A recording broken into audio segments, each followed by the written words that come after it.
جناب فضیلت الشیخ ڈاکٹر قاری عبدالرحمن السدیس حافظہ اللہ تعالی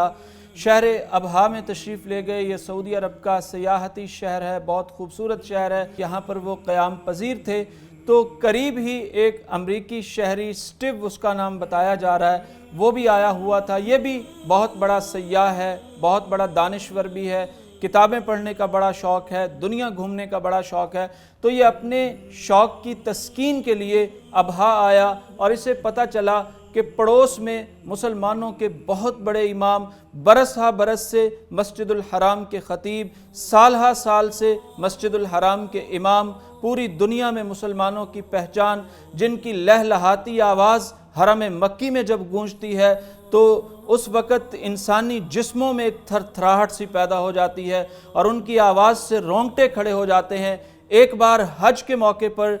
جب وہ کچھ وقت کے بعد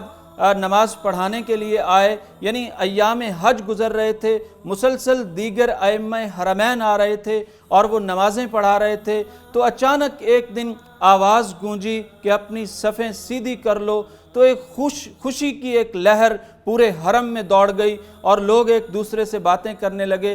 ہماری آنکھوں نے یہ مناظر وہاں پر دیکھے اور ایک دوسرے سے مسکراتے ہوئے لوگ کہہ رہے تھے کہ شیخ سدیس آج نماز پڑھانے آئے ہیں۔ تو پھر انہوں نے وہ حج کی آیات کی تلاوت شروع کی اور وہ بالکل ایک رم جھم کا ایک موسم بنا، اور جس طرح ایک قرآن کی لہروں پر تیرتا ہوا انسان قرآن پڑھتا ہے، وہ اس طرح پڑھتے جا رہے تھے اور لوگوں کی آنکھیں بہتی جا رہی تھی۔ یوں لگتا تھا کہ آیات قطار اندر قطار آج حرم مکی میں اتر رہی ہیں اور شیخ عبدالرحمن السدیس قرآن کو ادا کر رہے ہیں اور ایک دنیا محظوظ ہو رہی ہے۔ کوئی شامی کھڑا ہے، کوئی عراقی کھڑا ہے، کوئی ہندوستانی کھڑا ہے، کوئی پاکستانی کھڑا ہے، آنسوں بہائے جا رہا ہے اور وہ آیات حج کو سنتا جا رہا ہے۔ یہ وہ ان کی شخصیت کا کمال ہے، ان کی شخصیت کا جمال ہے، ان کی شخصیت کا حسن ہے۔ تو ابہا کے اس مقام پر آواز آئی، تلاوت کی، نماز ادا ہو رہی تھی، اس کے کانوں میں آواز پڑی، بتایا گیا کہ شیخ حرم یہاں تشریف لائے ہوئے ہیں، شیخ حرم یہاں پر سیاحت کے لیے آئے ہوئے ہیں۔ تو وہ شیخ صاحب کے ہاں حاضری دیتا ہے، وہاں پر وہ شیخ صاحب سے باتیں کرتا ہے۔ شیخ عبدالرحمن السدیس اس کے سامنے اسلام کی دعوت رکھتے ہیں، اس کا دل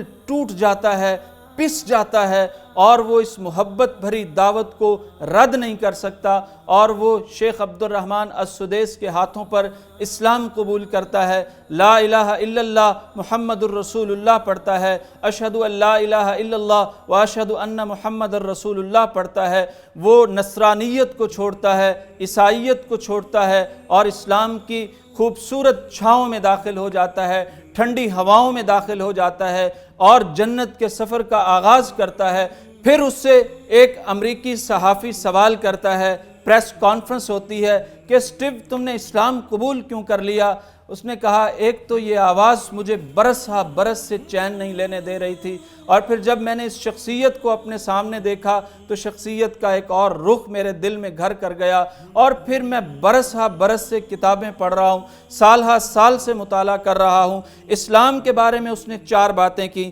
پہلی بات انصاف پسندی کا یہ دین ہے، دوسری بات رواداری کا یہ دین ہے، تیسری بات اس کی تعلیمات رحم والی ہیں، اور چوتھی بات یہ شخصیت جو ہے شیخ عبدالرحمن السدیس کی، جس کی آواز میرے کان میں پڑتی تھی تو لگتا تھا دل میں اتر رہی ہے۔ تو آج میں نے اپنے سامنے دیکھا تو میں رہ نہیں سکا اور میں نے اسلام قبول کر لیا۔ ایک سٹیو ہی نہیں، بڑی دنیا ٹھہر کے سنتی ہے، بڑی دنیا غور سے سنتی ہے۔ اسلام کی دعوت دینے والا تو کوئی ہو، اسلام کا پیغام کوئی پہنچانے والا تو ہو، اسلام کا نام لے کر دروازہ کھٹکھٹانے والا تو ہو۔ کتنے دل منتظر ہیں، کتنے سینے منتظر ہیں، کتنی دنیا منتظر ہے، کتنے معاشرے راہ تک رہے ہیں کہ کوئی اللہ والا آئے تو صحیح، کوئی صدا دے تو صحیح، کہیں سے آواز پہنچے تو صحیح، کہیں نقارہ بجے تو صحیح، کہیں سے تو کوئی بات ایسی ہو جو دل تک پہنچے۔ دل سے نکلی بات جب دل تک پہنچتی ہے